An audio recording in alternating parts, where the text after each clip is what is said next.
We're going to hear from two artists who are using their platforms to advocate for sustainability issues. And to lead that conversation, please join me in welcoming to the stage Billboard magazine's senior music correspondent, Katie Bain.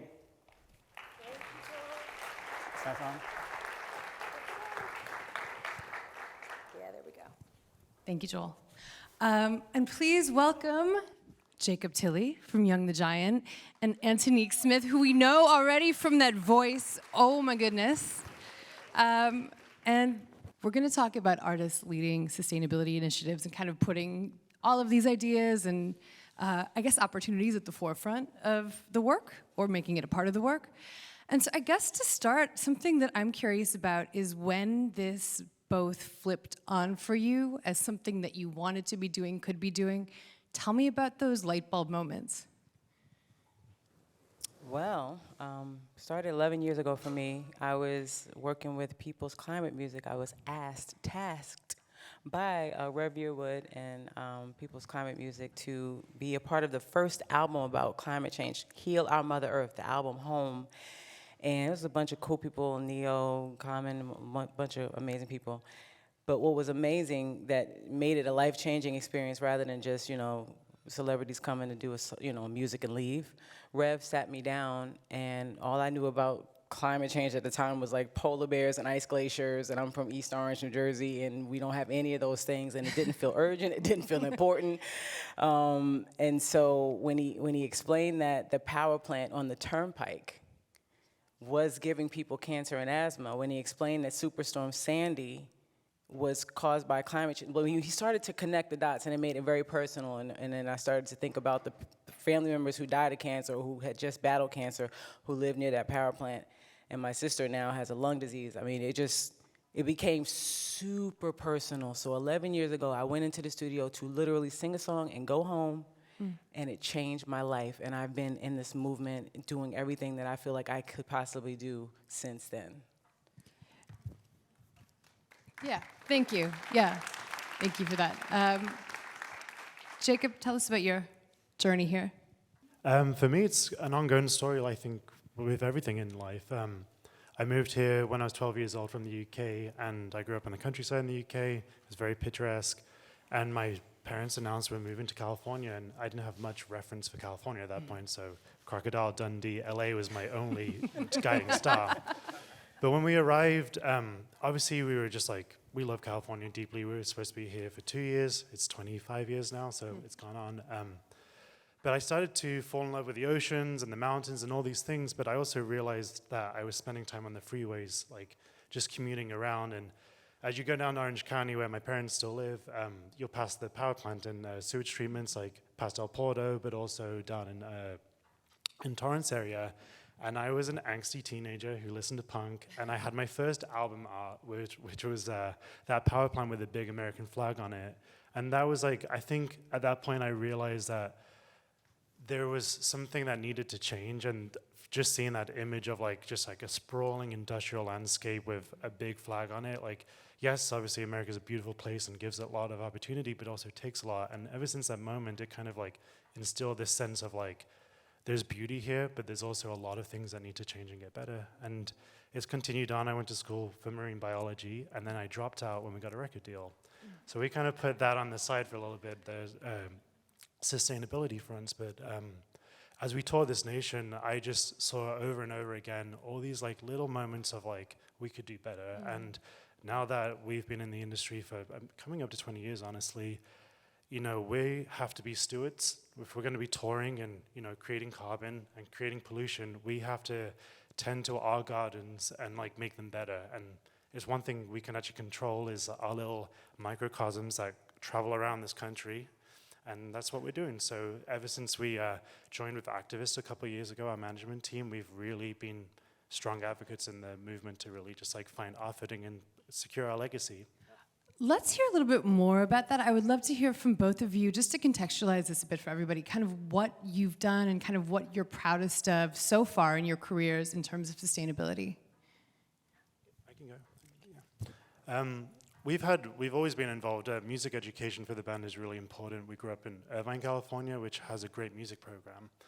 And at the start, we just kept involving the city in our success as we were starting to sell amphitheaters. You know, the city gave us the keys, and we're like, okay, so we can go in the schools and teach. And then I think after 2020, we really realized that we needed to do some more boots on the ground, and that's when we partnered with Reverb. And yeah, I can't sing their praises enough. Adam's an amazing human in general. I was a fan of Gusta growing up, so to actually, you know, be able to chat to him and put metrics on the board from touring and give back a little bit has been incredible. Yeah. Antonique? So for most of the time, my time has been as an artivist, you know, where other organizations would ask me, mostly the Hip Hop Caucus and several others would ask me to come and sing or come and speak, and I would sing a song, either Mercy, Mercy Me, or I would sing a song that Bill McKibben asked me to sing, which is Here Comes the Sun, which has now become one of my staples. But it's really been to open people's hearts, kind of what I did this morning, just to, you know, y'all gonna hear a whole lot of stuff, thank you. Y'all gonna hear a whole lot of stuff today. And so, you know, music opens your heart in a way that nothing else can. So it was honestly an honor to be here this morning, to be able to open y'all's hearts so that you can receive all of this data today. And that was pretty much all I was doing. And when I joined 11 years ago, the movement, I don't know, I thought we would be much further along by now than we are. And last year, you know, we're seeing new storms with new names every week, and people died, 1,000 people died of a heat wave, and walking and you know, doing the pilgrimage, like just wildfires, just so many things. And it was a bit overwhelming to see where we are, and obviously nobody could account for the 4 years that we had of this same administration that we now have, and the doomsday clock is not counting what he's doing now, so we don't know what's gonna happen from what's going on now. But because it was just so much worse than I thought it could be last year, I went to Rev and I was like, I got to do more than just sing. Or wait for somebody to ask me to sing. We got to do something more. What can we do? And we were thinking, like, where's the holes? What is missing? And we came up with Climate Revival, because people of faith, if you think about the civil rights movement, and so many movements, people of faith were at the forefront of the movements. Mm-hmm. There's this iconic picture of Martin Luther King locked in arms in the front it was him, a rabbi, and a priest, and some nuns. And it's an amazing photo, it's so powerful, but it just shows the amount of faith that was at the front of that movement. And people of faith are not leading this movement. They're not even fully aware of what's going on, just like people of color are not fully aware. And so we thought, okay, Climate Revival, we can go and we can mobilize people of faith and mobilize people of color. And my whole thing has been education, so I open the hearts with the music, and then I say some things that help you connect the dots, make it hit home like it hit home for me 11 years ago. Let people know that the pollution in your neighborhoods that's giving you cancer and asthma is the same pollution that's causing climate change. So if we can stop that, then we can stop climate change. It's the same problem. We just have to attack it. And it's been, honestly, one of the greatest joys of my life. This movement has brought a bunch. So in 2015, I got to sing at the Pope's rally on the National Mall. That was a goosebump moment. I taught a master class at the UN in Paris during COP21. That was a goosebump moment. That was actually the same year. It was a good year, 2015. And that was the year I got nominated for a Grammy. That was a good year. I know. That was a good year. And then 2024, Climate Revival began, and here we are, just still trying to impact as many people, change as many hearts. We have so many hearts. We have definitely half a country of hearts to change. Right. You know what I mean? So that's what I'm focused on. Thank you so much. Jacob, is something you wanted to add? Okay. So, I mean, obviously we felt it this morning, right? When she was singing, I don't think I'm the only one that teared up and really felt something. And you know, I think, as you're saying, faith has the same ability to open people, and it transcends data, it transcends science. And so I'm wondering if you two have received any feedback from audience members who've said, hey, like, your music allowed me to see things this way. Like, please give us some evidence that what we're saying works. If you have it. No, we have. I'm just feel so blessed because we've had so many different opportunities. I mean, I mentioned Reverb earlier. One of my favorite parts of working with Reverb is that each city that we play. For instance, on the American Bollywood tour that we did, we played 50 cities. So that was essentially around 50 local charities that we got to partner up with every day. And I'll speak to the one in LA, it's Tree People. And, you know, being able to reach and like activate our fans to kind of like give them the means to like take the steps to be involved is pretty amazing. You know, we will put up like, we will facilitate like a booth for the charity at every show and create signups. But you know, my wife works at Tree People, and she's like, well, from that one show, we've had, you know, our volunteers, you got 25 people. Like, and that's not a lot when you're looking at any 1,000-person crowd, but just being able to give people a chance to get involved, because I think a lot of time it is education and opportunity that is holding most people back, and just having that avenue and, you know, just the hand to hold to get involved. And I think, you know, that one little seed sprouts, and, you know, they pass it on to their kids, and that's how we do get out of this situation, I believe, is actually education and involvement. Right. Yeah, the thing I hear over and over in my reporting is that people want to plug in. So when you show them, like, here's a plug, and here's a plug, and here are things that you can do, people are very willing to take that next step when you kind of push them in a direction. Yeah, and I think people, if they're showing up at a show, like in my instance, they're already looking for community. Like, our fans are our community. You know, throughout our career, we've been very vocal about things. Like, when we see an injustice, we've spoken up, and, you know, some people turn their backs on us, and I'm okay with that, honestly. But it has really fostered our community being strong. And, you know, I go meet fans, and we go do engagement stuff, and they're generally just beautiful people a lot of the time. And I think that's one of the biggest things is, like, just, like, really being able to activate the youth and give them that community. And if you can structure that and give them even more support and find other communities to be involved with, it's like, yeah, I went to the show, but then I went and planted a tree the next day, like in the next week, and that just keeps going on and opens those relationships to kind of just like strengthen our bond with this, like, you know, this effort to fight, like, for change, not just climate change, but like every pillar of change that needs to have happened. So. Thank you. Antonique? I completely agree. So this year, it was about a week after inauguration, or a few days after inauguration, really, actually, same week, in Sundance Film Festival. I love going to Sundance. We was at the Earth Lounge, Hollywood Climate Summit. Had an incredible Earth Lounge. There was a lot of panels, and I learned a lot, and they asked me to sing. And I actually ended up singing twice, not back to back, but I got two different, and then it's also different from the church. So I got two different reactions. One was several days after, somebody was like, you know, everybody had been kind of holding everything in since the inauguration, just since the election. Everybody's been kind of like bracing themselves and holding everything in and kind of stuffing and almost numbing themselves. And she said, what you did when you sang, it broke us open. And so that was a blessing to hear. The second time I sang that day, it was at the very end of the night, kind of closed the show, and people were like crying in my arms. That, to me, I feel like I did something right.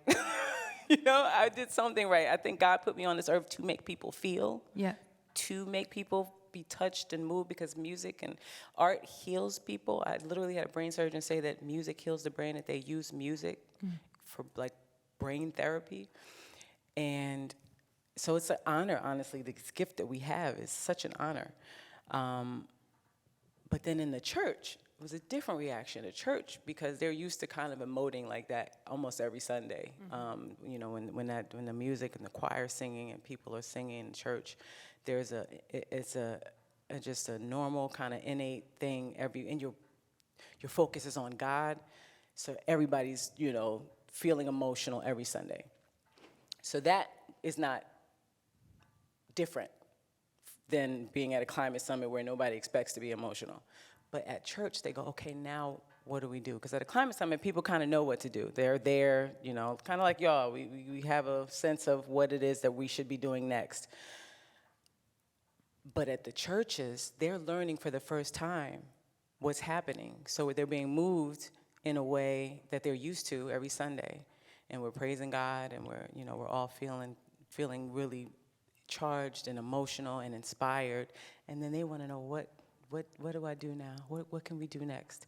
And so those are the reactions. Those are the is that the kind of that was the word you use, reactions? Yeah. Well, you create receptivity and you create openness. And I think what the real power here is that, there are people that may not be open to these ideas or aware of these ideas, but if you can hit them and open them up, then you can kind of bring them in the door. Yep. And that creates, it gets more people in the room. And that seems like obviously crucial. Yes.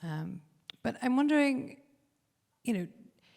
has there been backlash for you two, or that you've experienced as artists that are putting this at the forefront? I mean, like last year, like we came out and supported Kamala because she was the right choice, I believe, for this nation. And there's some people that like stay out of this and like this is just make music, sing cough syrup, get out. And honestly, as a band, for me as an individual, like my dream was to do what I do. So my needs are met. And I know that now, especially just becoming a father, that I have to leave this place better than the way I found it. So like the backlash, yes, it's there, but it doesn't really matter because like I believe if you just stay your course, like all of those other people that naysay aren't going to be convinced, but like maybe their kid is. Maybe like the fact that one great thing we do with Reverb is that we provide water stations. There are a lot of venues that we go around this country, I could talk about this for a long time, like really need infrastructure shifts. Like there's certain things that like I see every day that adds up. Water bottles, batteries, shore power for buses so we don't have idling engines, but we do a thing where we bring water stations and it cuts into the venues, when they're selling their Dasani plastic water bottles, it cuts into their profits. They don't always like it. But we provide the Nalgene bottles for our fans to fill them up and reuse them. So even if they don't realize that we're which way we lean politically, and it doesn't really matter, honestly, they go home with a bottle. And, that bottle may last 3 or 4 years and be filled up. It may get lost on an airplane because I lose them sometimes. But the fact that we're just able to, cut through that noise a little bit with something that isn't, kind of a political thing. It's just take this water bottle and next time you're in the grocery store, think about, well, maybe I don't need to buy another drink. I can just fill it up at home and I'll save myself $3 because now soda is so expensive. But, yeah, it's all those little things that are incremental movements of just setting examples and then just letting the rest kind of fall into place after that. Yeah, absolutely. I'm curious just your sense of the urgency on this topic among other artists. I mean, I think obviously being a musician and artist can be all-consuming, and it can be really, you have to really look inward and focus kind of on yourself and your own project a lot. Do you encourage other artists to take a look at this stuff, and are you seeing a willingness among your communities to do so? I can speak. I mean, we're obviously a band, and we've toured for the last 20 years, essentially, in one format. So we've come up from the smallest venues in LA. I couldn't even get into the Viper Room the first time we played it. I was 19. To playing, we did the Forum last year in Madison Square Garden. We've seen the spectrum. And it's really tough, I think, for any emerging artists because their odds are so stacked against them to just even go home and have bread at the end of the day. So as a band, we're we can lead by example. We may not be as big as everyone else, and we're not as small as anyone else, but we're in this position now where we can lead by example. And I think a big shift that would really have to happen, and I do see it sometimes, is for Billboard and stuff to reward people for being activists and actually carrying their flag. Obviously music and entertainment and Hollywood, there's a lot of vanity involved, but substance should actually be the real focus in my opinion. And I think it will be. I love the band Idols. They do not fit your mainstream agenda, but because they have this grassroots efforts and they're actually bearing their soul and their hearts in a very open way, I think they're now being rewarded for it. They're Grammy-nominated last year, and I think it is starting to shift, but I think it's going to take it's just going to take a shift culturally to maybe it's the immediacy of the climate change and the political discourse that we're going through, that it will actually shift, and it'll just honestly take the gatekeepers essentially to reward those artists that are actually speaking out about it. So as much as I like the Drake and Kendrick beef last year, like I think it's like wasted air a little bit. Like, you know, so it's on all of us to really like champion, you know, people that are actually good stewards of this stuff. Absolutely. Thank you for that. Antonique, I know that you have a big opportunity with that this year because you're the Earth Day ambassador. So tell us what that is and what you're planning to do with that opportunity and that spotlight. So it's wonderful. It's an honor. The earth is beautiful. I love it. I happen to love it. I have the love song to the earth is my new song. And it's so perfect because I was putting that out before I knew I would be the ambassador of Earth Day. It kind of all just came together. But for me, it's doing more of what I'm doing, educating people that this crisis is about us. It's not just about Mother Earth. I think Mother Earth is going to be fine. I think Mother Earth will boot us right off of this planet and just keep on doing her thing, and we'll just be gone. And I don't think that's cool. It's not cool. I don't think we should let that happen. So, so that for me, it's continuing to educate people. And it's Earth Action Day this year. And so what we're trying to do is encourage everybody around the world to do something, take some form of action, big or small. Now, all of us in here are kind of big action kind of people. But even, you know, for those folks, you know, on Instagram who don't really know much about it, we want them to participate. Do something as small as, you know, make a video and just use hashtag Earth Action Day. And then for the folks that want to, you know, go big, you know, okay, if you're putting solar panels, it will show us, you know, because we're shouting people out. But it's really about taking action because action is honestly what we need. And my favorite action of all, this is my platform, is love. I think love is what is missing in this world. It is the deficit. I think if there was more love, then we wouldn't, the greed that is permeating the profits over people, that it just wouldn't exist. It cannot coexist with love. So that's the thing that I'm trying to get people to lean into. I think it might even be easier for artists to lean into that message because I think Rev says, I love when he says it. He didn't say it today. I'm surprised he didn't say it today. But he usually says that we're in a crisis of imagination. That's what you be saying, Rev, right? A crisis of imagination. And I think with artists sometimes it's like, well, how do I write a song about this that's going to be a hit? Because we, you know, the record sales and streams, all of that kind of things are important because that is how you know, take things to the next level, it's how you pay your bills.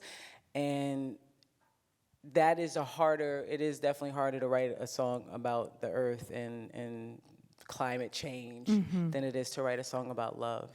I mean, I love that as kind of one of the takeaways here is that as artists, you can, as we're saying, open people up, you open people's hearts, and then once they're open, there are a lot of opportunities within that. So that's the thing that people can walk away with. We have about a minute left. So I would love for you to just each give us one more or two action items. There are a lot of people that work with artists in this room.